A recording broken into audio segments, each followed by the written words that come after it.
ನಮ್ಮಮ್ಮ ಈ ತರ ಅನ್ನುತ್ತೆ ಅಂತ ಅನ್ಕೊಂಡೇ ಇರ್ಲಿಲ್ಲ. ನಾವು ನೋಡಲ್ಲ.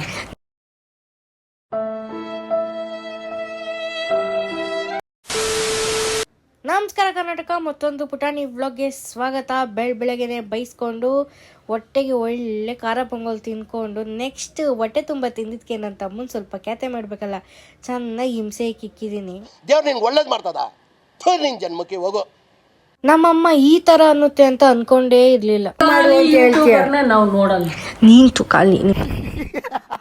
ಆಮೇಲೆ ಸಂಜೆ ಆಯಿತು, ಸೊ ಮಳೆ ಬೇರೆ ಬರ್ತಿತ್ತು. ಒಳ್ಳೆ ವೆದರ್ಗೆ ಮಸಾಲೆ ಪುರಿ ತಿನ್ನೋಣ ಅಂತ ನಾವು ಭರತ್ ನಗರ ಪಾವನಿಗೆ ಬಂದಿದ್ದೀವಿ. ಇಲ್ಲಂತೂ ಜನನೇ ಇರ್ತಾರೆ. ಮಸಾಲೆ ಪುರಿ ಆಗಿರಲಿ, ಪ್ರತಿಯೊಂದು ಐಟಮು ಸಹ ಸಾಕತ್ತಾಗಿರುತ್ತೆ. ಹಾಗೆ ಸ್ವಲ್ಪ ತಲೆ ಏನೋ ಏರ್ಬಿಡ್ತು, ಸ್ವಲ್ಪ ಆರ್ಟ್ ವರ್ಕ್ ಮಾಡೋಣ ಅಂದ್ಬಿಟ್ಟು ಇದನ್ನು ಮಾಡಿದ್ದೀನಿ. ಹೆಂಗಿತ್ತು ಅಂತ ಹೇಳಿ.